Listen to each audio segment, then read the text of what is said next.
Hello and welcome to episode 1256 of The Sleeper and the Bust. It is Monday, February 12th. I'm your host, Paul Sporer, joined this morning by Justin Mason. And Justin, it's baseball season. What's going on, man? How you doing? I always love this time of year because everybody really switches their attention over to baseball. And there's a part of me that's all like, baseball season's every day. Like, I Of course, don't, both of yeah, I mean, us, we're psychotically interested in baseball, but, other people have other interests, including football. But once that final snap of the Super Bowl happens, got to get my tweet out and we officially kick off. yeah. And I, for one, am excited, just more excited than I've been, of course. Pitchers and catchers on the cusp. I imagine the teams are packing up all the gear and probably already on their way down to Florida or to Arizona, depending on where they're going. But it's back. I mean, we have basically, for all intents and purposes, made it through the winter. Now, I know a lot of y'all still going to have winter weather. It's pretty chilly here today, around 40. But that I don't care. I'm comforted. I'm comforted by the warmth of pitchers and catchers reporting. How you doing Yeah. this morning? I'm excited because at some point, these rest of these free agents got to sign, right? Like, You would think, man, I still can't believe that, the comeback player of the year, I don't know if he actually won it, but I'm calling Cody Bellinger that, and the NL Cy Young are just hanging. yeah, just chilling. Um, Like, what's going on, dude? and that doesn't even, Matt Chapman and Yeah, Jordan Montgomery, like, yeah. they're just chilling. It's not just those two. Like there are other good players. Like you just named two really. Those guys could be game changers for a club. They're all potentially $100 million Yep. players and just chilling right now. I'm hoping they sign this week because pitchers and catchers reporting really, really soon. I know there was a report that Jordan Montgomery was expected to sign at this week. So Okay. I'm hoping that maybe that opens up the logjam and we start to see people. How eager do you think they get? I know Snell specifically, maybe Bellinger too, are Boris clients. I'm sure others Mhm. are. And he's great, right? Like I would want him as my guy. But when do you think that maybe they start getting nervous of, his plan or whatever and say, I want to be somewhere when freaking thing starts, dude. Like where would you be with that? Would you just say let Scott do his thing because he's got so much proven track record that I'm going to get what I get and he's going to take care of me? Or would you be like, I got to be there for P's and C's, ready to go? I mean, I would like, especially for the pitchers, you would think that they would want to be there, right? Mm-hmm. Like it's for the hitters, we've heard a lot of major league guys go, yeah, we need like 2 weeks, right? True. Like, Yeah, they don't give a shit about Bellinger's like, I got 3-4 weeks before I even care about yeah, signing. like so I would think Snell and Montgomery especially want to be in their spot. I mean, I think it also probably depends on where they're at generally in life, right? Like if you've got a True. family, you want to know where you're gonna be. Like, Yep. you've got schools and homes and things to buy. It's not like, if you're a single dude, like, oh, I'll just go get my apartment wherever. Like, Yeah, shack up uh, with a buddy until I find my new spot in the new place because everyone's got a friend, at least one friend on a team that they've played with throughout some time in their life, right? I mhm, would imagine it's pretty rare to go to a team where you have zero connection. yeah, But yeah, I think that's a good call out. I know Montgomery's married. We've talked about that before. Some considerations with his wife and where she was. I want to say Blake has gotten married recently, or at least has a significant other. I don't know that either have kids or not, but yeah, I think that's that's an interesting consideration of like, hey, we got the family stuff to deal with, and that is where significant others, you know, they probably don't get their due for kind of keeping the households going when all this sort of yeah. crazy chaos and turmoil is going on. The significant other has to do so much to kind of keep that going. So good luck to them getting signed. We do have a few notes to talk about, and I want to get into these outfielders. So let's go ahead and get started. Oh, actually, I want to show you one thing though. Did you notice my shirt? I didn't. You see this That little is booty? amazing. Yeah, so Jen got this made for me. It's of Charlotte, and it's in that, now popularized return to like the 80s, 90s shirts of like a collage with a cool text font of the name of the person, or in this case, the dog. I have a lot of amazing shirts. This is the single greatest one I own. and I don't think it's ever coming off. I love it. I could not be happier Speaking with it. of amazing shirts, Look at that segue. I'm doing right? inadvertent segues here. Go ahead. RotoWare has made new TGFBI shirts. So if you're in TGFBI or in TGFBI Satellite and would like a TGFBI shirt, you need to pre-order by February 26th, and he'll Okay, start printing and sending them out on February 29th. There's still time. That's a fake date. You're scamming me. Yeah, no, it's a real thing this year. It's a leap year. Yep. I have a buddy who's born on the 29th, and he tells people, he's like, "Oh, yeah, I'm 7. I'm turning 7 this year." Yeah. And then there's still time to sign up for TGFBI satellites if you want to try to win your way into next year's TGFBI. And then Potapalooza is coming up in about 2 weeks. So Couple weeks, man. Again, yeah, a it's lot here. of amazing things to We have made it through the winter. It's great. Yeah. So let's talk about a couple signings, then we'll get into these outfielders. You didn't even know about this one. This one was like under the radar yesterday. You know, your wife's team was in the Super Bowl yesterday. You've been recovering the family from some health, so I understood why this slid under your radar. But Yasmani Grandal lands in Pittsburgh, and I think this is a pretty good spot for him here. You know, we've talked about how Henry Davis is going to be moving back behind the dish, former #1 overall pick, due in part because he was catcher, had gotten moved off. Now they kind of want to say, hey, we need to get more value there. But his defense is part of why he was moved from behind the dish, meaning bringing in somebody who is a bit more defensive minded, even though his bat has really evaporated in recent years. This could be like a 55-45 situation, especially if they aren't putting Davis back there all the time and they are still giving him the occasional outfield or DH start. Now, again, I mentioned the bat evaporation. It's been severe for Yasmani Grandal, one-time stalwart in the fantasy market, particularly OBP leagues. He's down to a 74 OPS plus in the last 2 seasons, Justin, and going into his age 35 season. I know it'll come down to health, and we can't necessarily know that, but does this landing spot in Pittsburgh for Yasmani Grandal give you any intrigue in him, particularly in DCs, I would think most right now? Yeah, I mean, I've always loved Grandal. I feel like he, prior to kind of the just sharp decline, he was one of the steadiest contributors from the offense perspective. Yep. It's hard to know what he is, but if you're getting him as like a C3 or something, or even a C4, like, fine, I'll take the gamble that he's something. Same. And it's not like he's gonna be playing every day, so I'm not as worried about injuries like popping up and crushing his value. So, but in your traditional leagues, in your 12-team 2-catcher leagues or 15-team 2-catcher leagues, probably a waiver wire guy. Yeah. And because if the bat returns, then maybe we jump back in a little bit more head first on him. But yeah, DCs, I already have him in one. I speculated because he was dirt cheap because Grandal was unsigned. But they got Roddy Tellez at first base too. So if things go well for Tellez or for Grandal, I could see him getting some verse left at bats over at first base or DH as well, and really get the playing time back up. So yeah, I think it's a good spot for him to really hopefully try to get his career back on track. The plate skills are still pretty solid. Like the walk rate dipped below 12% for the first time since 2017 at 9% last year, but only 21% K. So it's just the power outage. And that's really been the issue here. It's just gone these last 2 years. I'm going to chalk a lot of it up to injury, but at age 35, there's no guarantees that it comes back. So just keep tabs on Grandal. Could be a nice little signing for him. I will just say, if you're looking at streaming stolen bases, Grandal had one of the worst pop times in Major League Baseball last year. There you go. So, if those of you who play in DFS, those of you who play in like daily pickup leagues, like look when Grandal's in the lineup, maybe look at a cheap speedster to kind of rotate in if you're looking for a couple stolen bases. Love that. You're always trying to get your edge wherever you can. That could definitely be an avenue for it.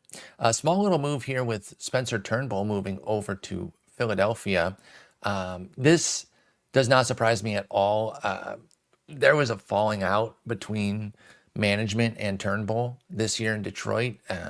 It just looked like there was no way that he was going to stick around. They were talking like they were going to keep him, But push come to shove, I figured that they were looking, they weren't necessarily worried about bringing him back after non-tendering him. 1 year, $2 million to go back with his old GM, Dave Dombrowski in Philly. Still has talent, and maybe a fresh start where you're not beefing with the front office will be good. He's going to be a 6-7 starter type over in Philadelphia, but he's shown some things in previous years before he got hurt, including 50 innings of a 2.88 ERA and an 0.98 WHIP in 2021, which I believe included his no-hitter. 31 busted innings last year, and not going to put too much stock in that, or really in the 50 innings of 2021 because that is 50 innings. But does Spencer Turnbull hit your radar at all in super deep leagues for Philly? Are you keeping tabs on him? Is he somebody you would be at all interested in? Yeah, I mean, he's someone I'll maybe like throw a late dart at in a DC or something like that. To me, it just signifies that there was some talk that Philadelphia could jump in on Jordan Montgomery or Blake Snell, and this kind of signifies probably not. So they'll stick with the 5 they've got: Wheeler, Nola, Suarez, Taijuan Walker, Christopher Sanchez. Now Turnbull is probably that 6th guy. yeah. And then maybe they pick up another guy to well, they also got Andrew Painter coming back probably True. around like May or June. And Mick Abel and Griff McGarry are previous top prospects of theirs that are kind of on the cusp there in AAA. So they might just say, hey, we've got enough right now. Exactly. But yeah, Turnbull on the radar if things start to turn and he kind of recaptures some of that intrigue and there's a spot opening, we could see something there. This one just came across, so I'm throwing this one at you. I don't think it's going to throw you for a loop, but Jurickson Profar going back out to San Diego. Anything there? I've been a big Profar fan in the past, but there's not a ton of fantasy relevance. No, I mean, here's the thing though, like with them losing Soto and losing Trent Grisham, he's probably an everyday player. Like, so I know they also picked up Oscar Mercado on a minor league deal, and he's a non-roster invite. So I mean, Profar from just like a straight volume perspective, he's probably going to play pretty close to every day, at least as things stand right now. So unless they bring in someone else, which I don't see them doing. No. I think Profar is going to play every day. So like it probably isn't. It's amazing. Like Profar was like that dude, right? Like the Rangers wouldn't trade him for Giancarlo Stanton. He was that prospect that everybody sounds funny now, but he was the undisputed number one. But like you're talking like 12 home runs, maybe, a few, maybe 5 stolen bases. Like it's just not an inspiring profile. But like he will play every day. So in DC's like you need guys like that. And NL only. So maybe that volume could work. He could spike like a 250 plus average, which would be okay too. Yeah, so that's probably the best of what we're going to see there from Jurickson Profar. A Jurickson Profar type player here with Nick Gordon. There was really no room at the end for him in Minnesota. He gets traded over to Miami where he could carve out some playing time. He's an infield, outfield type. Never really done a whole lot. But do you see anything there? Because I think it's that same exact sort of outlook where you say the volume could be there. Now, he's not penciled into a starting role the way Profar is because the Padres had Cal Mitchell penciled in at left. And yeah, I believe Profar will have that job over Cal Mitchell. Gordon is penciled in for the bench, but there's a lot of potential avenues there across both the infield and outfield, both with injury risks and just performance risks. Could Nick Gordon hit your radar at all for NL only or DCs toward the last 10 rounds? Yeah, this is a really interesting landing spot. Again, this is another one of those signings where I think the most interesting part about that is that this means Miami's probably out on Tim Anderson and other guys because every single one of their projected bench guys right now, plus a number of their projected starters, are out of options now. Like Nick Gordon doesn't have options. That's one of the reasons Minnesota had to trade him. So I don't know what they're doing, but whatever. Like he's one of those guys that like I think he could accumulate 400 plus plate appearances by just being a super utility guy. The only issue is they've got a million of these guys. They've got Vidal Bruin, they've got John Birdie, now they've got Nick Gordon. Who will rise there, right? Like you got to kind of take your pick. It's going to be Birdie, right? Like it's probably going to be stupid, John Birdie. I mean, not stupid. Like he's fine. It's like Birdie's like 34 years old, and I he's going to be still going. like your Tim Anderson idea for them. I Even do with too. this, they should still consider it, but I think you're right. They probably won't because, as you mentioned, their entire bench is out of options. Jesus Sanchez is out of options. Birdie has options, but they're not going to send a 34-year-old John Birdie down. I don't think so. So, yeah, it does look a little bit dicier right now. But I think, DC's, I've had a soft spot for Nick Gordon for years. I think I already have him in one DC, again, in the last 10 rounds. Rounds 41 through 50, sure, I'll take a look. He might be a little bit more expensive now. Would I pay round 37 or some crap? I don't Sure. know that he is more expensive now. Maybe, Honestly, maybe not. Maybe not. he's But moving but to a much worse ballpark, and I think the PT opens up though. Again, we're talking does it though? 650, 660. Oh, versus Minnesota, absolutely. Yeah, maybe. But either way, let's not get bogged down in that. We want to talk some outfielders today. Yeah. So let's go ahead and do that. We're going to get into outfield preview part 1 here. Let's just start at the top. And we are talking with ADPs since January 1st, which is now 67 drafts. I looked at it since February 1st, saying, oh, maybe it's more updated. Only 4. Yeah. So there's that many in January. It just has to end in February. Yeah, So, exactly. But I was surprised that it's only been that many so yeah. far. I would have thought that it was closer to, I don't know, like 50 and 17 as far as the 67 being split. But no, 67 drafts now here in January with this data. Ronald Acuna, number 1. He's the undisputed number 1. He always goes number 1. Outside of, I think, as we get into the spring and OCs are opening up and then the mains, I think there will be some pitchers who go number 1. But I don't know that there'll be another hitter. Can you make a case for any other hitter to go number 1, or are you just overthinking it if you move? Even acknowledging that Acuna is not necessarily going to repeat, right? Like we don't just pencil somebody in for a direct repeat of their previous season. Can you carve out a case as to why you would take somebody else? I mean, like you said, I can understand someone taking Strider 1. Or maybe even Garrett Cole 1. Yeah, but If that's it, your right? number pitcher. But Maybe that's a pitcher. probably it outside of an Acuna injury. Like that's the only. If Acuna got hurt in spring training, then yeah, obviously someone else could easily. But I think there is a clear number 1 this year, and then another tier. Yes, but a thick tier. So let's go ahead and get into that. Sorry, Acuna fans, there's just not a ton for us. He's great. He's a stud. Well, what do you want us to say? Like I'll tell you, I don't necessarily want the 2nd or 3rd pick this year, but 1 is my preferred draft spot because you get Acuna. Yeah, just give me Acuna and I'll go from there because he's a god. He's panning out to everything that we all had hoped and expected and then some. And again, even if he gives back a decent bit of last year, he can still easily be number 1. He went 41.73 with a 337 average, just absolutely Not obscene. a single player has gone number 1, including Strider. That's what I'm saying. Since the beginning of the DC. We won't even see it till March if we do. And it'll be somebody who says, I got to get my ace and I want Strider. And I can understand it. But as far as hitters, I think you're overthinking yourself if you try to go Carroll or J-Rod. But let's talk about first round gems, Justin, because there are 7 more with firm first round ADPs and then an 8th who occasionally gets into the first round. But let's start with these 7. J-Rod, Julio Rodriguez at 3, Corbin Carroll at 4, Mookie Betts at 5, Kyle Tucker at 6, Fernando Tatis Jr. at 8, Juan Soto at 11, and Aaron Judge at 12. Focusing on the next 3 that go within that top 5 there, J-Rod, Carroll, and Betts, do you have a lean? If you get that number 2 pick, do you go Witt or do you go one of these outfielders? I've switched it up. I've had 2, I think, twice this year, or maybe I have 2 and 3. I've had it twice. I took Betts and Carroll.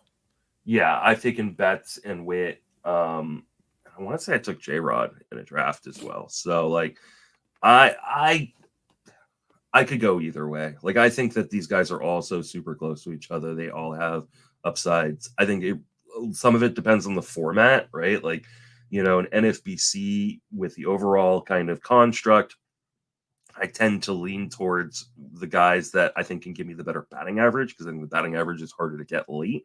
Mm-hmm. But in a traditional league where there's no overall, there's, especially in your 10s and 12s, I might lean Witt just because the counting categories are just going to be so good. Uh, you know, I love Betts because of the second base eligibility, being able to Love move that. him to second. I don't think you can go wrong. Like, I don't think this isn't one of those years where I'm going to like berate someone for taking a guy second Yeah. of the guys that we're talking about right now. Yeah, I just don't know what that would look like trying to clown somebody on that. You can have your Yeah. preference, but you can't really make a compelling case to go against somebody and say, "How could you do that? You botched it." No, No. there is no botching. So yeah, I totally agree there. And then you're looking at J. Rod, Carroll, and Betts as those three. I don't even really have a hard lean on any of those three. I would be open to diversifying that. I tend to go the opposite. I kind of invert them, Betts, Carroll, J-Rod. But I basically let personal preference play into that. I'm Yeah. not going to tell anybody that has J-Rod 3, no, you have to have Betts. I like that extra second base eligibility. That I, is a little tiebreaker. Go I ahead. think you can throw Kyle Tucker into this mix too. Absolutely. Let's bring Like, him into the mix there. Kyle like Tucker at 6. Would you take him as high as 2 there? If somebody said that that's my guy, are you clowning them? Are you letting Tucker be no. as high as that? Okay, yeah, because I'm with you. We've touted Tucker. Not that we're like pioneers, but we've always been pro Tucker as he's kind of inched his way up the board, and now here he is at 6.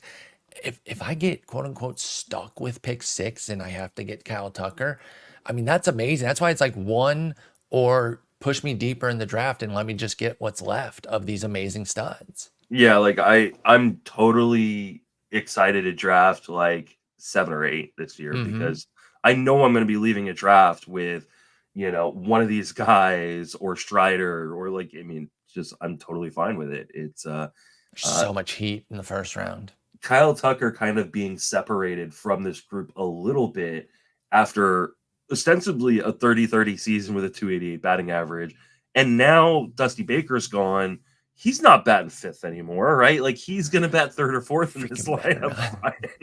He, So, he belongs up there. He's belonged up there. And that's always been, honestly, that's like been the major knock. It wasn't even against Tucker. It was like, well, they bat him 5 or 6 sometimes. So he gets pushed down a little bit. And I know it's for like the right left aspect of it. Just bat the 2 lefties in a row. I don't give yeah, a shit. yeah, it doesn't really matter. Like when these guys are this good, like I just don't care. Like so, yeah, I mean, uh, I think Kyle Tucker, another one of these guys. Like, I just think you can't be disappointed leaving your draft with Nope. Kyle Tucker as like your first pick. And all 4 in these 67 drafts in question have gone second at some Yeah, point. yeah, But Tucker's gone as low as 10.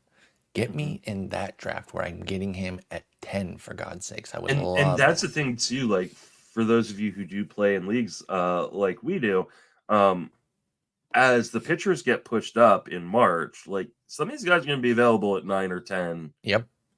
fairly regularly, right? Like it's just you're going to be sitting there at 9 or 10 and going, okay, I can get one of these guys, or I can get one of the top pitchers off the board. Or our next 3. Let's bring these guys Mhm. in. Also first rounders, Tatis Jr., Soto, and Judge. Now it's Tatis Jr. at 8. And I'll just call him Tatis. I don't have to put the junior every time. But Tatis at 8, and then Soto Judge at 11, 12. So Tatis a little bit higher there. He could be one of the guys who gets pushed down a little bit with pitchers coming in. Not saying that that he necessarily should be. I'm kind of on the Tatis train for maybe the first time ever, which is kind of weird because this is, he's back in the first round. He wasn't a first rounder last year, but of course, he had the rest of his suspension and the injuries to contend with. And so I was worried. I just didn't want to take the gamble. And hey, it paid off for those that took him 25 and 29 on the homers and steals. 257 average wasn't great, but you didn't lose on Tatis if you took him there. But he's going to be 25. I think he has a real shot to get Crazy. back. He's going to be He's 25. 25 years old going into his fifth season. I think he has a chance to get back to like the 2021 type levels. So yeah, I'm actually kind of in on Tatis for the first time. And again, you're telling me in the middle of the first round that I can get Tatis here. I just feel great about that. And again, it's not to berate any of those guys going ahead. It's just the depth of the first round that if I'm sitting at 9, 10, 11, I might end up with Tatis.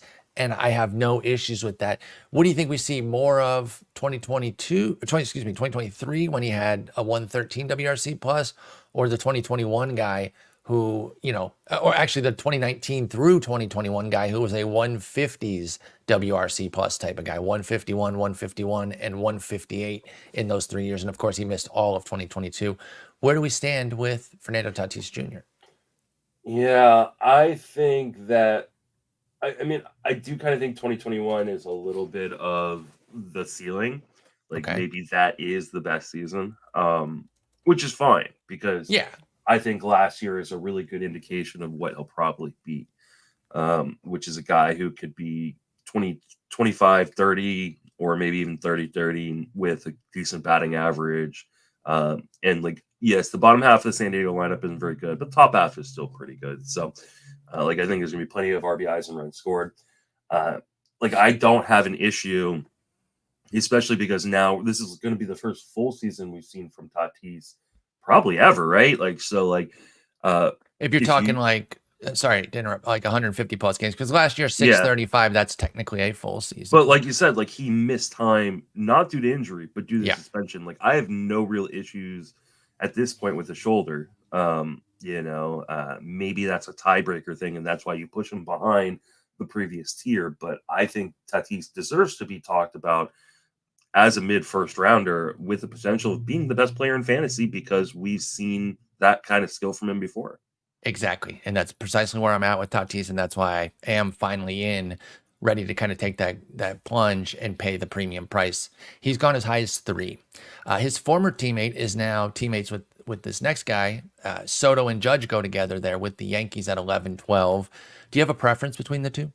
Or Yeah. strong preference, I should say. I mean, I know this is going to be kind of like old trope for me, but like one of these guys is not like the other, and that's Aaron Judge. Aaron Judge is not does not deserve to be a first rounder, in my opinion. Wait, wait, wait, wait, wait, wait.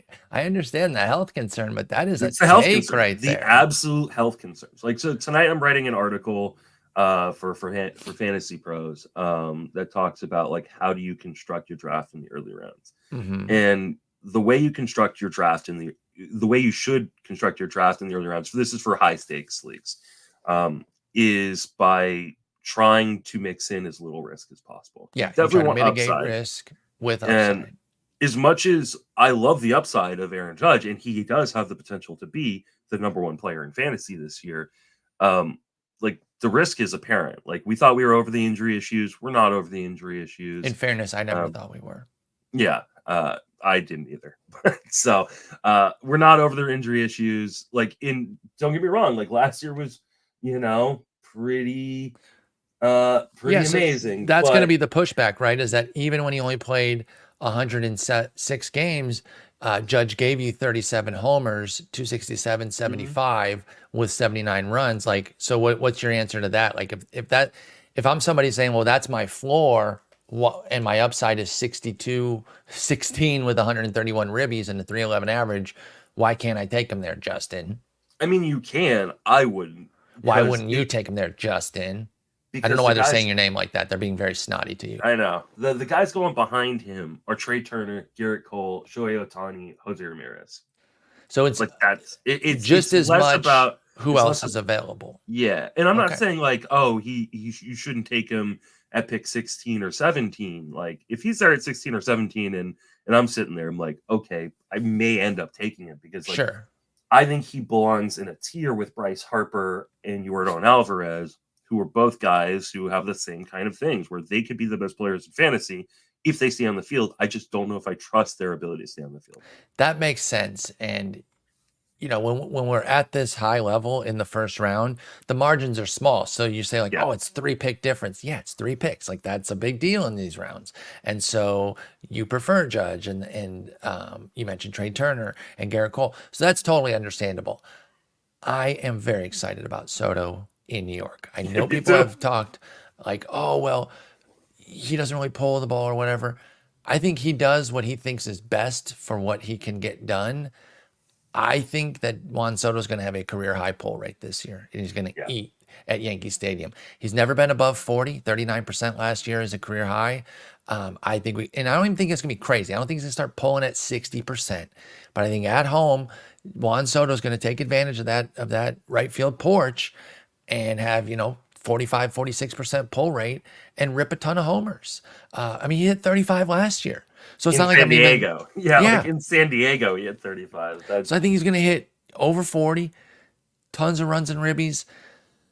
He always contributes a little something in steals. He has 12 two different times, including last year, and then 6, 9, and 6 from 2020, 21, and 22. I'll take whatever. I'll pencil him down for 7, and if I get 10, 12 again, cool. But I'm looking at the power production, and I think it's going to be massive, and I think the batting average will go back up as well. He had 275 last year, projected maybe for 280, but I think he could pop 300 again. I love Soto. I'm so excited about him in New York. I think you can make the argument that Soto belongs in the first tier we talked about. Like I Totally really agreed. do. I mean, he doesn't steal many bases. That's fine. I don't really care about that. What I want really early on, if I'm like really kind of picking things apart, is a guy who can hit for power and give me a good batting average. And he does. Like he is a massive 4 category contributor and not a 0 in that 5th category. That's perfect for me. I love Juan Soto. Yep. I can't get enough, and I really think we're going to see the mega year. Now, listen, I always talk about first year in a new place. Shouts to Glenn Colton and Rick Wolf. That's a big part of their SMART program, but that's more about a contract. He was traded there. I don't think it's unfair to kind of penalize him a little bit. Sure, have a little bit, but that's why he's 11 instead of in those single digits that we're talking about. We did see some struggles when he first moved over to San Diego. Now, that was mid-season, so I think it's a little bit different. But we also saw that he is probably still the best pure hitter in baseball. And he is now got a full offseason, get ready for Yankee Stadium. I don't think there's any reason you can really like poo-poo. Like he's had 3 straight seasons of 650 plus plate appearances. Last year was 708. Like he's gonna eat. And I have no problem. Like I would consider him probably as early as 6 or 7. But like if he's on the board at like 10 for me, I'm fucking stoked. Yeah, I think for me it's 7. Acuna, Witt, J-Rod, Carroll, Betts, Tucker, those 6 in some order. Right then, I'm ready for Soto. Yeah. Right I think then. it just depends on if you want to take a pitcher or not. Yeah, Strider's 7th right now. Tatis 8.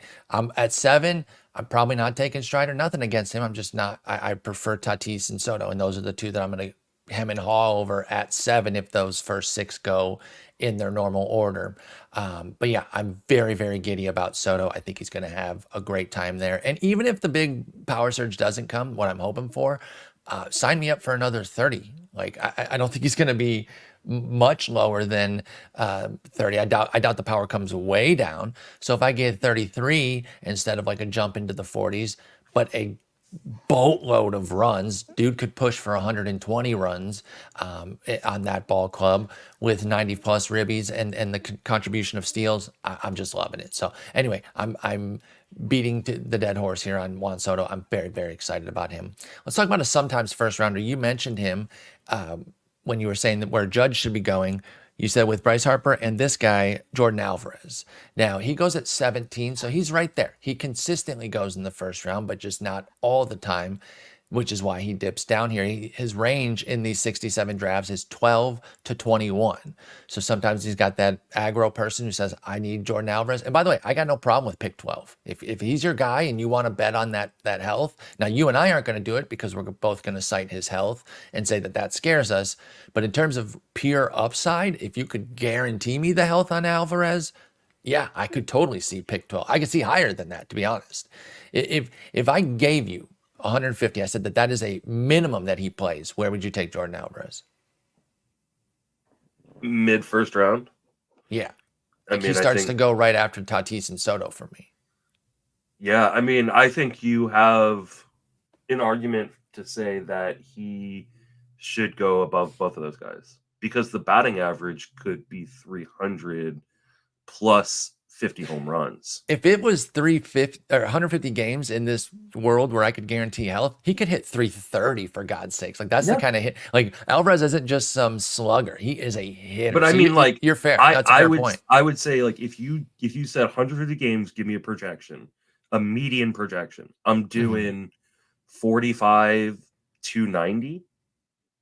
Yeah, I mean, Like a median projection of 45 290 at 150 games. Like, I don't know how you get there. Like with him, because he has just not been able to stay on the field regular. Now he still gives you great production he when he is, dominates but when he plays. Yep. there is the risk of a season where he just can't stay on the field at all, and that to me is something I avoid early on in drafts, especially with the comments from their new manager saying that they want him to play left field more.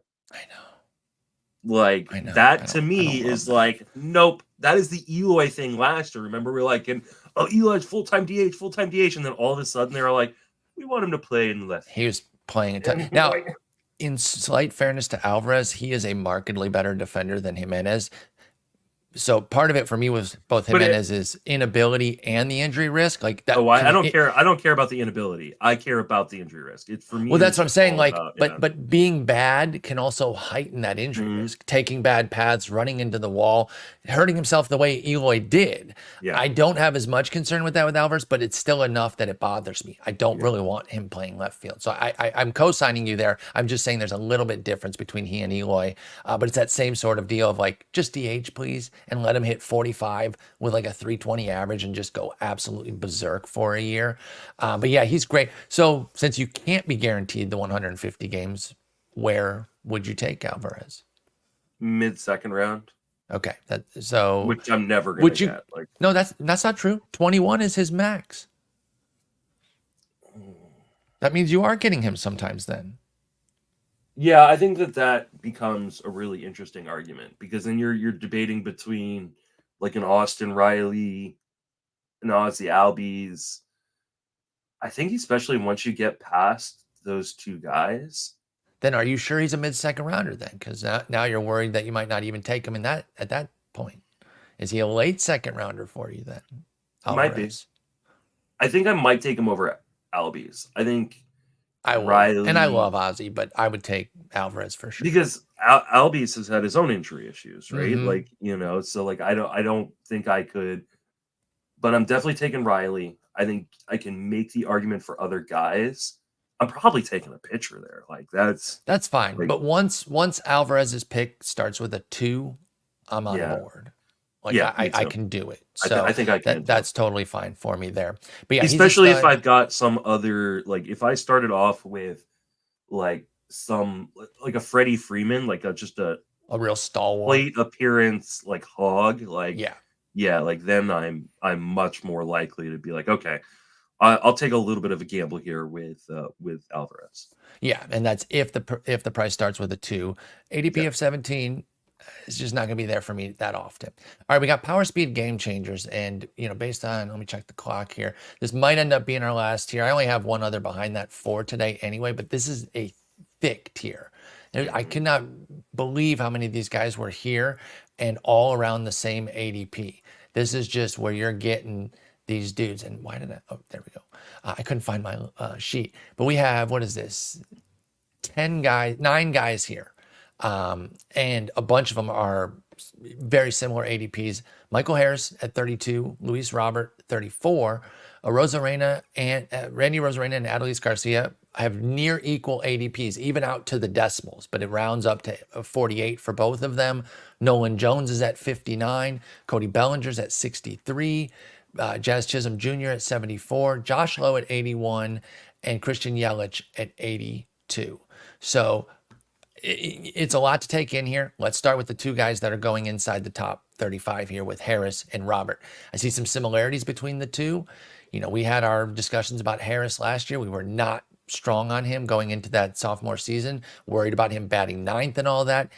He ended up having the great summer, kind of elevated himself. He's penciled in to bat 6th this year. I don't think he'll get stuck back at 9 again. Have you changed on Michael Harris? Are you in? Um, I still see all the flaws that I saw last year. And I think that there are going to be. He's a little cheaper though. Remember, because our biggest issue is that he was like pick 25. Yeah. I mean, he is a little bit cheaper. I just don't love guys like that you're spending a top 2 or 3 round pick on, uh, who potentially could be batting ninth. I know it's one of the best offenses in baseball. I just don't see that they would put him back down there again. I just don't see that. He was hitting ninth out of as of mid September last year. Like Like as a one-off or consistently? pretty consistently before that. Like if you look, Okay. yeah, Then if you look from, I was thinking because I know in like August I thought he was batting second for a it was bunch of kind it. of, I think it was kind of a platoon thing where Okay. against righties he was batting more, towards the top, and then Hang on, against we can actually lefties, look at that on BREF. You can go to the batting orders and you can toggle left, right, and you can get it to that'd be good to highlight a know. certain player. So let's see here. I'll go to September specifically. Yeah, against lefties. Well, of course, they didn't face that many lefties either. But here we Maybe go. it's not a Okay, platoon yeah. thing. So a lot of late. On 8/21, he batted second. Michael Harris did against a lefty. That's the only time he got above sixth, and he only got above seventh. So 2 6s and a 2 were the only 3 times that he wasn't 7, 8, or 9 against lefties. Then So against righties, real quick to see down the stretch. In September, there was still a decent bit of ninth against righties. Okay, so that's fair. I thought he had established himself more in that 6, 7 range. They are still batting him 9.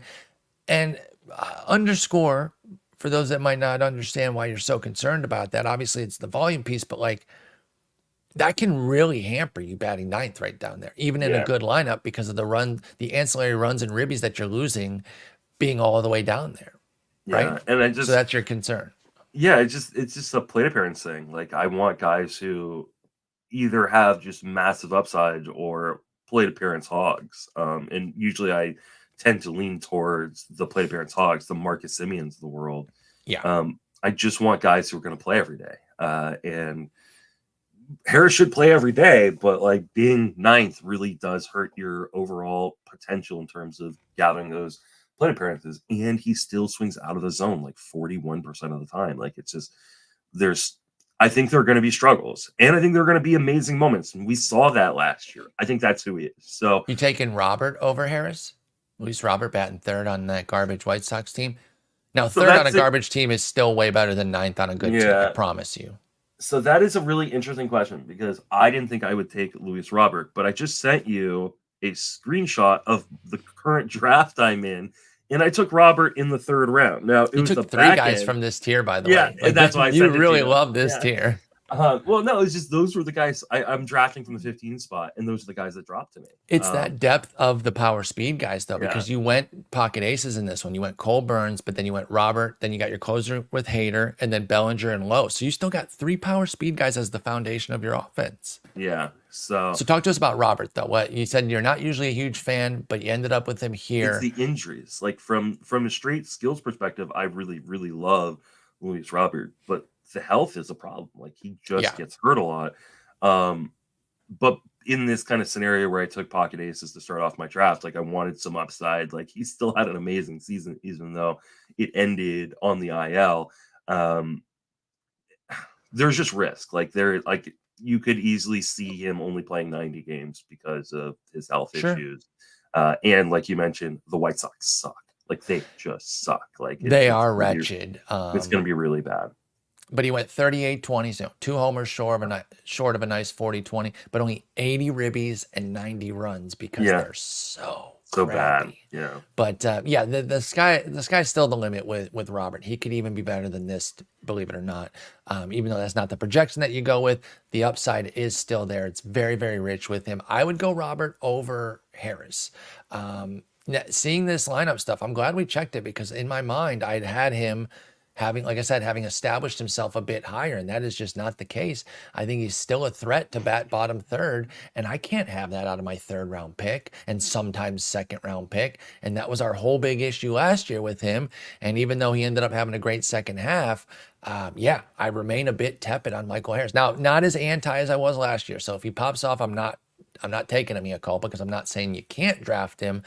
I'm just saying be careful, because then you look at these next two guys at 48, and this is a real love-hate for me, because it's a guy I'm obsessed with in a Rosarena, and a guy I keep getting wrong because I keep projecting his downfall in Adolis Garcia. But they're both going around 48. Now, the one thing with Adolis last year is that he didn't run. Now, of course, that was not enough to save my wretched prediction. He was still incredible because he blasted 39 bombs and went 100 on the runs and ribbies. So even though he only had 9 steals and you had to supplement your steals elsewhere, you were not upset with what you got from the 30-year-old. But I know Rosarena is a guy you love too. Is he your clear favorite over Garcia? I think it kind of depends on what your team's looking like when you get there, right? Like, Okay. Because there's obviously more power potential with Adolis, and there's a lot more stolen base potential with Rosarena. But do you think Adolis gets the steals back, or is he now this power guy and like I don't need to be running because I'm a power stud now? I think he might get some of them back, but like I don't think he's gonna get back. I wouldn't like project him to get like 25 again? Yeah. Like maybe 15, maybe Okay. maybe we're looking, but I think the power probably comes back a little bit too. So like, Sure. maybe like a 32-15 season is probably more in line with what I would see him doing. And then there's batting average questions, right? He still doesn't make very good contact inside of the zone.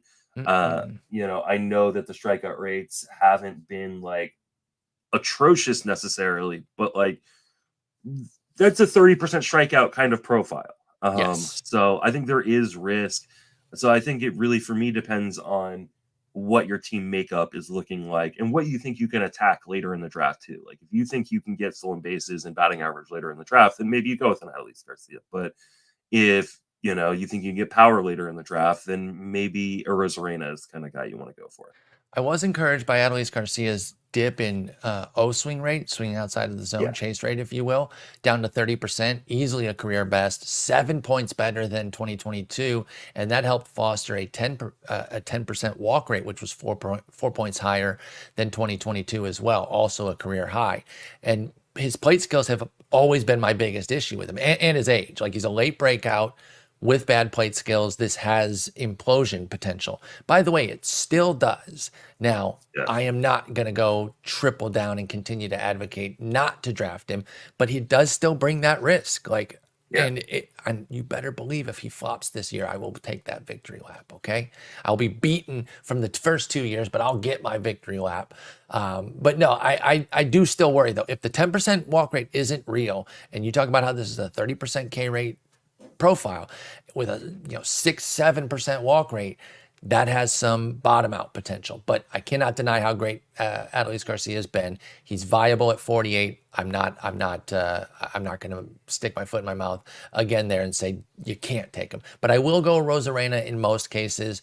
Now with a Rosarena, one of the things about his steals is it's not terribly efficient. It hasn't always made the Rays stop him. 22 for 32 last year isn't too bad, but that's only 69%. That's not that nice of a success rate. And he was 32 for 44 the year before and 20 for 30 the year before that. So he gets his volume, but it's not always the smartest. I don't want them to ever slow him down there. Do you have any concerns about that, given his efficiency not being the best? Not necessarily. Okay. Like I think, the Rays will let him probably run a fair amount, and maybe in certain spots they say, hey, listen, you don't take off this time. But especially with the new rules that introduced last year, like I just can't imagine he becomes the guy that continues to lose stolen base attempts. I think if anything, we see him start to creep back up towards the mid 20s and maybe even the high 20s in terms of stolen bases. That'd be great. I would love to see that from a Rosarena, if he could even add more and push back toward that 32. Going to get your kind of 20-something homers, solid runs and ribbies on a good team there, and then a decent average. Now, it is coming down every year. Yeah, 274, 263, 254. The pattern would say that this year's going to be 243. I know that's not how it works, but do you think that there's batting average risk there with the Rosarena? I do. Like on top of the kind of just the averages themselves coming down, uh, the end zone contact numbers were not, I don't want to say atrocious, but they were not as good as they were previously. Uh, and I do think that there is a little bit of risk that he hits like 240 something. So I also see, because of his speed, because of his ability to make hard contact when he does make contact, like he could run a higher BABIP than you would expect, which could bump it right back up. Like I wouldn't be surprised if he hit 260 or 270 or even 280 again. But I'm probably projecting him in the 250 range. Yep, I think that makes the most sense there, just so you don't get too overexcited about what we could see from Rosarena. There is some, if I'm going to be honest about the flaws of Adolis Garcia, I can't sit there and pretend that a Rosarena doesn't carry some of the same ones. He too spiked walk rate this year from 7% to 12%, but I don't know if that's bankable going forward. It also had a nice chase rate dip, which I appreciate, but I think both of them carry some risk while still being pretty strong players right there around that pick 50. Let's jump to another guy here. Nolan Jones at pick 59. He's been a big topic of conversation across the fantasy industry for obvious reasons. Huge pop-up season in Colorado, but it was buoyed by a colossal BABIP. Now, he is in the literal best place to try to maintain a high BABIP, but it's still not going to have a 401. You still can't bank on that in any reasonable way.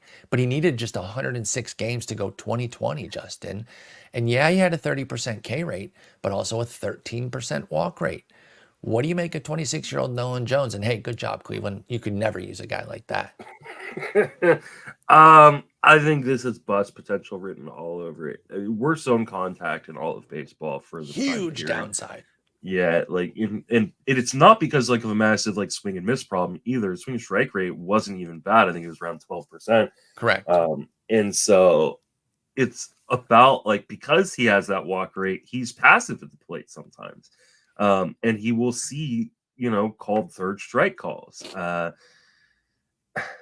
just think that the batting average downside is really, really scary. And I know that people are like, what do you mean? He almost hit 300 this year. And I think a lot of people think Colorado automatically protects it. And it doesn't work that way. It doesn't guarantee you.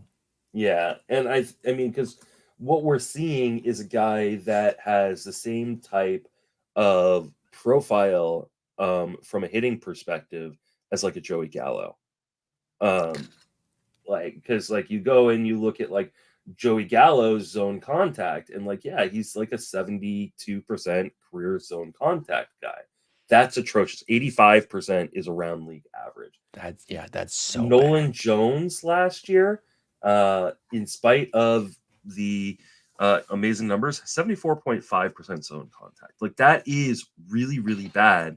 And that's going to continue to lead to a guy who is not going to be able to, produce those kind of batting average numbers. So like I this is one of those where I look at like some of the other projection systems out there, and some of them have him for 265, some of them have him 279. Like I think that those are all overinflated. I would probably project him to be like a 240, 245 batting average guy. I think there's going to be some power. I think there's going to be some speed, but I also think the downside doesn't warrant the upside because I think there is a really good chance he hits like 205 and is out of a job.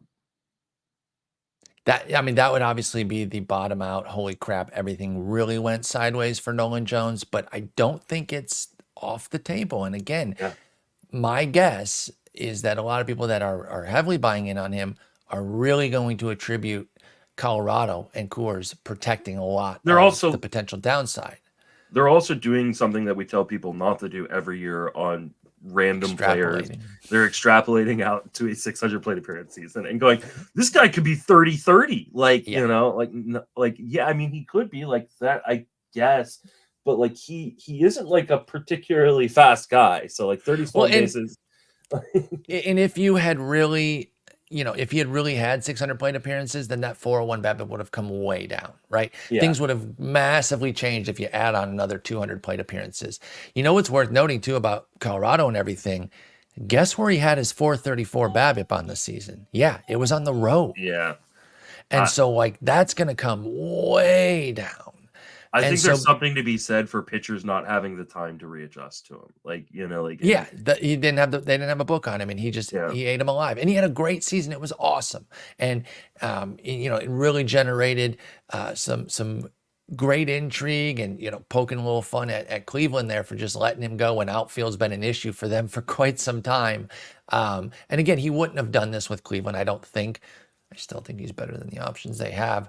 But is there any spot that you are taking him realistically? I'm not talking like if he drops to pick Probably 150 not. or whatever. But yeah, No. okay. I figured that you were going to say he's off your board essentially, Nolan Jones. Yeah, he's just not a guy that is going to be anywhere close to 80's his low. Does that do anything for you? It's 20 picks off of his average. Let's see. So 80 would put him around Josh Lowe, who I just took, and Christian Yelich, and Paul Goldschmidt. Take both of them. Goldie. Yeah, JT Realmuto. I think here's an interesting one: is O'Neal Cruz. Like, I think I'd probably still go Cruz, but I'll go Jones. But I think you can make the argument. I think 80 makes sense actually. Like, I think if he was going around pick 80, I would probably be like, okay, yeah, I think I could find myself grabbing some Nolan Jones at some point. But yeah. The extrapolators are the ones pushing him up, I'm sure. He has a min of 36 for He's Nolan also Jones, not a very good defender. He's got a great arm, which is good, but his range was 13th percentile last year in the outfield. Like, he is a bad defender, and that is a big outfield. Exactly. That's the wrong place to be a bad outfielder too. Yeah. And so, okay, that's a good point. I actually didn't realize that. So maybe that starts eating in maybe to the occasional playing time as well. So just remember, he came up as a third baseman. That's right. That's right. Because of his arm. So yeah, this just has a lot of bust potential. Yeah. And I just think it's too risky. And these next four guys that we're going to finish with, they all feel better than him in a lot of ways. Let's start with Cody Bellinger, who you also put on this DC that you're currently in. We talked about it at the outset. He doesn't have a team currently. We also talked about him at first base. Any read on where he might go? Has anything changed for you? I can't even remember what we said at the first base preview. I still think he ends up back in Chicago. Like, I think that is like the spot. Mike Tauchman is their center fielder right now. Sorry, Mike Tauchman and Alex Chamberlain, but come on. Yeah, I just think he ends up back in Chicago. And like, I know that like he probably doesn't necessarily repeat what he did last season, but you're not drafting him to repeat what he did last season. No, he'd be a much higher pick if that were the case. But like the people are like, well, he could just fall apart again. Like, outside of an injury, like, the skills were fantastic. 87% zone contact with power, there's speed. He still is a guy who has shown the ability to take walks. Like, strikeout rate the last two seasons have been under 17%. Like, there's just health is the only real concern with Cody Bellinger to me. Like, I'm not worried that like he's going to fall apart again unless he gets hurt again. Health is an issue, but at this point in the draft, like, I'm willing to take that gamble, especially with the first base eligibility we talked about during the first base preview. That first base falls off. Like, he's one of those, like, right now on my DC, like, I've got him slotted into first base. Like, I have the ability to move in the outfield, but right now he's my first baseman. And I'm totally fine with that. Yep. I co-signed that on Bellinger. I think pick 63 is late enough coming off of the excellent 26-20 season that the injury risk is kind of put into the price, because if he didn't have that risk, I think he's a top 40 type pick. So yeah, I would definitely take him, and we'll see where he goes when he gets signed, because we know the price will go up. Yeah. Jazz Chisholm Jr. is a guy that, just based on your recent outlook the last few years of really being risk averse with health, makes me think you're probably not going to be a big fan here. The transition to the outfield didn't go super well, but he played 97 games, went 19-22, so not bad, a homer shy of 2020, but he hit 250, and again, only played 97 games, so was at 50 runs and ribbies What do we think in year 2 as an outfielder for Jazz Chisholm? Au contraire, mon frère. I'm sorry. The price is finally kind of right on Jazz. That's true. He used to be like a top 40, top 50 guy pretty easily, and that's where the risk was pumped up. Go ahead on so Jazz. I can see the argument. I'm still taking probably Josh Lowe and probably Christian Yelich over him. Mm-hmm. And they're both going like 5 to 10 picks later. So I probably don't end up with Jazz Chisholm, but especially there's a lot of drafts where all three will be available. Jazz's max is 100, right? So you could be at the table with all three at that and point. I want to say where I took Josh. Okay, so Chisholm had just gone when I took Josh. Or no, Chisholm was still on the board when I took Josh Lowe. Okay, so you do like Lowe over Jazz Chisholm. Yeah. So, but especially for those of you, and I know the vast majority of people who play fantasy baseball and probably listen to this podcast play in 10 and 12 team leagues with IL spots.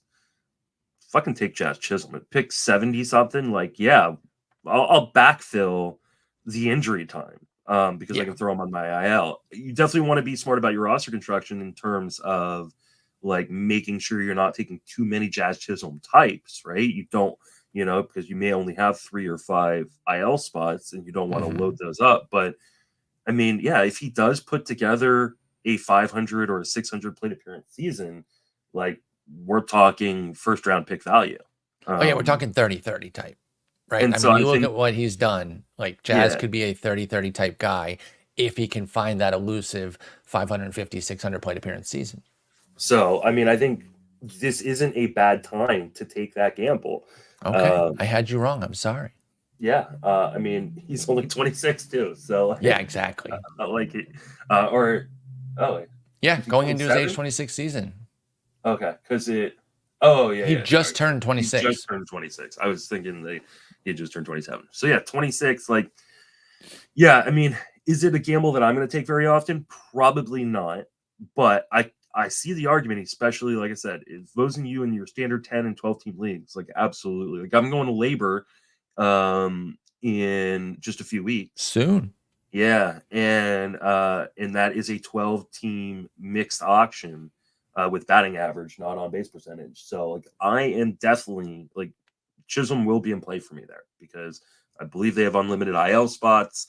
And I'm shooting, first place wins, second place gets nothing. So like second place gets forgotten. Yeah, exactly. So I as I know, having finished second place last year in Tout Wars. He definitely would be kind of on the board for me in a way that he hasn't been because the price is that much cheaper this year. Yeah, and that's a good point because he had been so expensive that's a big reason why you were off of Jazz. But now price comes down, more affordable, makes more sense. Power speed stud. Josh Lowe at 81, Yelich at 82. You got the young and old, but the power speed for both. Let's talk about Lowe because he's that great example of what happens when a guy has a rotten sample and the fantasy world just completely discards him. We talk about this concept all the time. But his 198 plate appearances of awfulness, 2 homers, 3 steals, 627 OPS. It just went horribly in 2022. People were spending tons of fab on him. Nothing came to fruition. And so he was an afterthought kind of pick last year, which is crazy to really go that deep, right? Like it shouldn't be that big of an overreaction if you loved him that much the year before, based off of 198 plate appearances. But then bam, he instantly comes back 20-32 with a 292 average in 501 plate appearances for Josh Lowe at age 25. Going into his age 26 season, obviously you like him enough that you drafted him in the draft you are currently in. This price point does make sense for you. What's he do for an encore? Can he get better? More of the same? A little pullback? Where are you at on Lowe's numbers specifically? I think there's probably a little bit of a pullback here. Like, yes, 25% strikeout rate was really, really encouraging for a guy who had been like a 30+% strikeout rate in the minors and in the majors. It's still below average zone contact, and we're closing in on like a 40% O swing and a 15% swing and strike rate. So, like, I do think the strikeout rate probably ticks back up. I think the batting average definitely comes down. He had a 357 BABIP last year. But like, I think we're talking about like a guy who could probably hit 250 with, high teens, maybe low 20s home runs and high 20s, maybe low 30s stolen bases. Like, so, Yeah. like, yeah, totally fine. The upside is enormous. I really debated with that pick, taking Yelich, because I think Yelich is just the safer commodity. But considering I started off with pocket aces, I wanted a little bit more upside potential. And so I went with low. Plus, I know that probably in the, this is my last draft champions, I think, that I'm going to do. Uh, like, I don't know that I'm going to get another share of Josh Lowe. So, like, for me, part of it was like, hey, I'm taking in one of my cheaper drafts before I start my big money drafts here next month. I think that makes sense. Yeah. And I'm pretty excited about Lowe. He was somebody that I definitely liked as a prospect, and he was coming up, and we thought he could be a stud. And I can't sit here, by the way, and say that like I had him on a bunch of teams either. I was also part of the discarding, so I'm not always like casting aspersions on everyone else. I'm looking at myself in that same mirror and saying like, why did you jump off of him that much, considering how much you liked him? But yeah, there's a lot to like here, and I don't think the price is crazy. Obviously, it's a huge jump off of the 400, 500, whatever afterthought he was last year. But I actually kind of expected him to maybe be like a top 50 guy. Like, why is he not where Nolan Jones is? Just because Nolan Jones is in Colorado? I think And part of people are it, extrapolating? I think it's the extrapolation of it. I also think that maybe there are still people that go like, oh, like he was really, really, really bad in 2022. Like, and so they're going to meet in the middle, which I don't think is a bad, kind of thought process. But Mm-hmm. uh, I think the bad thought process is on Nolan Jones. Nolan Jones should be in Yeah. this area. Exactly. Like you were saying earlier, bring him down to these guys and he's on your board a lot more. Yeah, it's not so much that Lowe should be up, it's that Jones should be down. I Yeah. just thought that the community might push Lowe that high, and I'm kind of glad that they haven't because he remains affordable, and I will stay interested.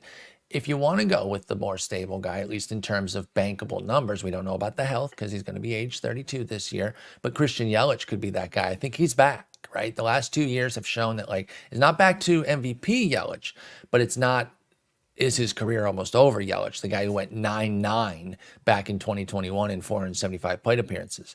14-19 in 2022 and then 19-28 last year. Like kind of took the stair step back, right? Took a jump in Yep. 2022 to say, hey, I still got something, and then really strong last year to say, hey, I'm still a stud who can be a top 100 type guy. I trust that you're probably buying into this based on the fact that you included him with Lowe and said, Jones was down here with these guys. They're in consideration. Do you think that Yelich is back and a bankable, established stud again at age 32?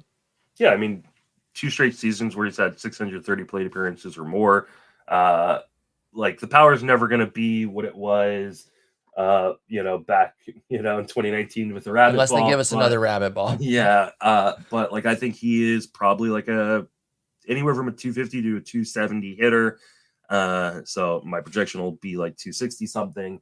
I think high teens home runs and 20 plus stolen bases with the potential for, you know, 30, because we saw 28 last year. Like, I just think he is, it seems Super like, efficient too. yeah, like I just think the floor is pretty safe as long as the back issue doesn't crop back up. But um, yeah, I mean, I think it's kind of an upside for a guy like Josh Lowe. Yeah, I think that's totally fair too. And Yelich, don't forget, has some upside still too. Don't rule out veterans as Yep. having upside. Just because Lowe's more like dreamable as like an unknown. Again, I'm not saying that Yelich going to get back to 18, 19. I'm with you there. Even with a Yep. rabbit ball, he probably doesn't get back to 40 something bombs. But if he went like 27, 40, it wouldn't be that crazy to me. Hmm. Like I Yeah. think that would be on the table. So he's got some upside of his I think the own. 27 might be a little bit crazy for me, but the 40 definitely is not. Yeah, especially with his efficiency. Yeah. 28 for 31 last year. That is so, so good. But yeah, there's so much to like with Yelich. Definitely back in the mix, but there's so many power speed guys that it's keeping its price perfectly fair at pick 82. So I really, really Yep. like that. This is a great group here. Who's your favorite guy at their price? Um, at their price. Probably Rosarena, probably. That's fair. I Uh, was looking at him, or I'll just take the cheapest guy and say Yelich. because I Yeah, I mean, really, I really think like him at 82. Yelich may be the guy I end up with the most, and one Yeah. of the reasons why I went low is just because I know Yelich is going to end up on a bunch more of my team. So, um, but honestly, they're like outside of Nolan Jones, I will probably draft all of these guys this year. Yeah, I can see myself with pretty much all of them. Even somebody like Adolis Garcia, as negative as I've been on him, I'd take him over Jones. That's for sure. I mean, I don't really want him at his ADP, but if he starts trickling into the 50s, yeah, I could see taking Adolis. I mean, he does have power, right? Like, it's not that I ever thought all of his skills sucked. It's that I worry about him hitting 210. That's like my biggest issue because he could do it for. This will be the year you draft him and the year he falls apart. That'll be perfect, right? Yeah. That's the only way for it to come to fruition is for me to You'll put do him it on a primary publicly team. on a team that put him on a main everybody's gonna event see. squad. Yeah.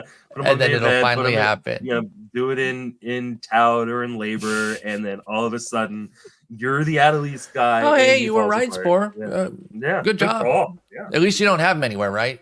Yeah. Just on 3 of my most important teams. Oh, cool. That is exactly how it would play out. That'd be pretty awful. I would hate that. But that's going to wrap us up for today. We will get in still tons of amazing outfielders to talk about, by the way. I'm really, really liking these top ends of outfield. We may do a super long episode Thursday. Yeah. Yeah. Maybe I'm fine with that. And just really, really dive in. A lot of it. Yeah. All right, that sounds great. Well, Justin, I will talk to you then, and then you can update me on your on this DC because I really like the foundation you're building with it. But I don't know if I like it as much as you do, but like it's definitely. Even, Robert's a guy I don't draft very often. I'm not a huge fan of, but even with that, I like that you went Bellinger low, so you got 3 power speed guys. You're pitching. Cole Burns. Yeah, my pitching is I think unreal. I can't wait to see what you do with the middle hitting. That's really going to determine it. And so I want to see what that update looks like on Thursday. But yeah, it is a very slow draft, so it's going to take a while. So. Hopefully you have like 5-6 picks by then. It'd be pretty bad if you come back with like 2 picks. All right, man. Enjoy that community retrospective that I sent you 3.5 hours. I will. One of our favorite shows. And I'll talk to you on Thursday. Take it easy.